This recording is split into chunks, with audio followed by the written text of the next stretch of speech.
மீண்டும் இந்த வீடியோ மூலமாக உங்களை பார்ப்பதில் ரொம்ப சந்தோஷம். எல்லாரும் எப்படி இருக்கீங்க? நல்லா இருக்கீங்களா? வெளிநாட்டிலே ஒரு வயலின் வாசிக்கிற ஒரு வயலினிஸ்ட் ஒருவர் இருந்தாராம். இவர் எவ்வளோ பெரிய மனிதர் அப்படின்னா, இவரை பார்க்க வேண்டும் என்றாலே கிட்டத்தட்ட 3 அல்லது 4 மாதத்துக்கு முன்பதாகவே அவரை புக் பண்ண வேண்டுமாம்.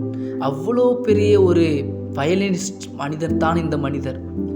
ஒரு நாள் ஒரு மிகப்பெரிய ஒரு பிஸ்னஸ்மேன் இந்த வயலினிஸ்டை தன்னுடைய ப்ரோக்ராம்காக அழைத்தாராம்.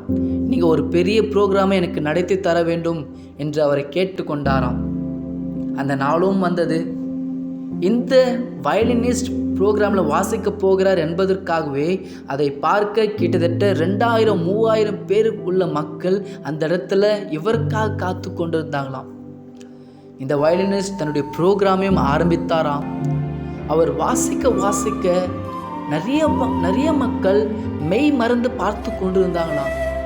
ஒரு சிலர் அழ ஆரம்பித்தாங்களாம். ஒரு சிலர் ஆச்சரியத்தோடு அமைதியாக பார்த்து கொண்டே இருந்தாங்களாம்.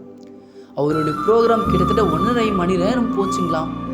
அந்த ப்ரோக்ராம் முடிந்த உடனே அங்கே இருக்கிற எல்லா மக்களும் எழுந்து நின்று கரங்களை தட்டி சந்தோஷப்பட்டு எவ்வளோ சூப்பராக இந்த ப்ரோக்ராம் இருந்தது என்று எல்லாம் எழுந்து நின்று கரங்களை தட்டினார்களாம். ஆனால் அந்த வயலின் வாசித்த மனிதரோ தேம்பி அழ ஆரம்பித்தாராம். இதை பார்த்த உடனே அந்த ப்ரோக்ராமை நடத்தின அந்த மனிதர் ஓடி வந்து, சார் ஏன் நீங்கள் அழுகுறீங்க? உங்களுடைய ப்ரோக்ராம் ரொம்ப சூப்பராக இருந்தது. அங்கே பாருங்கள், எத்தனை மக்கள் நீங்கள் வாசித்ததை பார்த்து எழுந்து நின்று கரங்களை தட்டுறாங்க. நீங்கள் அவ்வளோ சூப்பராக வாசித்தீங்க அப்படின்ட்டு அவர் சொன்னாங்களாம். ஆனால் அந்த வயலின் வாசித்த மனிதனும் சொன்னார், இல்லை, அங்கே பாருங்கள், இன்னும் ஒரு மனிதர் மாத்திரம் எழுந்திருக்காமல் உட்கார்ந்து கொண்டே இருக்கிறார் என்று சொன்னாங்களாம். அதற்கு அந்த ப்ரோக்ராமை ஆர்கனைஸ் பண்ண மனிதன் சொன்னாராம், சார் அங்கே பாருங்கள் சார், 2000 பேருக்கு மேலே எழுந்து நிற்கிறாங்க. இந்த ஒரு மனிதனுக்காக நீங்கள் அழுகுறீங்க அப்படின்னு கேட்டாங்களாம். அதற்கு அந்த வயலினிஸ்ட் சொன்னாராம், இல்லை சார், அதோ அங்கே உட்கார்ந்து கொண்டிருக்கார் பார்த்தீங்களா, அந்த மனிதன் வேறு யாரும் இல்லை, எனக்கு இந்த மியூசிக்கை கற்றுக் கொடுத்த என்னுடைய ஆசிரியர். இங்கே இருக்க எல்லாருமே நான் சந்தோஷப்படுத்திட்டேன். நான் வாசித்ததை பார்த்து இங்கே இருக்க எல்லாருமே எழுந்து நின்று கரங்களை தட்டினாங்க. ஆனால் என்னுடைய ஆசிரியரை நான் இன்னும் சந்தோஷப்படுத்தலையே. என்னுடைய ஆசிரியர் நான் வாசித்ததை பார்த்து இன்னும் சந்தோஷப்படாமல் இருக்கிறாரே, அதை பார்த்து தான் நான் இன்னும் எனக்கு கவலையாக இருக்கிறது என்று சொன்னாங்களாம். ஆமாங்க, வேதத்திலும் 1 கொரிந்தியர் 10ஆம் அதிகாரம் வசனம் 31 சொல்லப்பட்டிருக்கிறது, எதை செய்தாலும் எல்லாவற்றையும் தேவனுடைய மகிமைக்கென்று செய்யுங்கள் என்று. நம்ம வாழ்க்கையிலே எத்தனையோ இடத்துக்கு நம்ம போவோம், எத்தனையோ பணத்தை நம்ம சம்பாதிக்க ஓடுகிறோம், எத்தனையோ ஊர்களுக்கு நம்ம போகிறோம். ஆனால் நாம் செய்கிற எல்லா காரியமும் நம்முடைய தேவனை சந்தோஷப்படுத்துகிறதா? நாம் செய்கிற காரியத்தை பார்த்து நம்முடைய தேவன் சந்தோஷப்படுகிறாரா?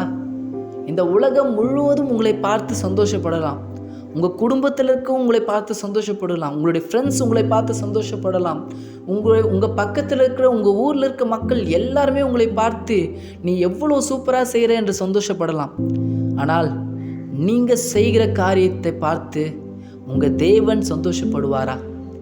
ஒருவேளை எல்லாருமே நீ சந்தோஷப்படுத்திட்டு உங்களுடைய தேவனை நீங்கள் சந்தோஷப்படுத்தாமல் போனால் அதனால் உங்களுக்கு கிடைக்கிற லாபம் என்ன? உங்களை கஷ்டப்பட்டு உருவாக்கி ஒவ்வொரு நாளும் உங்களை பராமரித்து நீங்கள் வெளியே போகும்பொழுதும் நீங்கள் வரும்பொழுதும் நீங்கள் தூங்கும் பொழுதும் உங்களுக்கு எந்த பலவீனங்களும் எந்த ஆபத்தும் வராமல் உங்களை பத்திரமாக பார்த்து கொண்டிருக்கிற உங்கள் தேவன் உங்களை பார்த்து சந்தோஷப்படுகிறாரா? இல்லை உங்களை பார்த்து கஷ்டப்படுகிறாரா? நீங்கள் எதை செய்தாலும் தேவனுடைய மகிமைக்கென்று செய்யுங்கள். அதையே இயேசப்பா விரும்புகிறார். God bless you.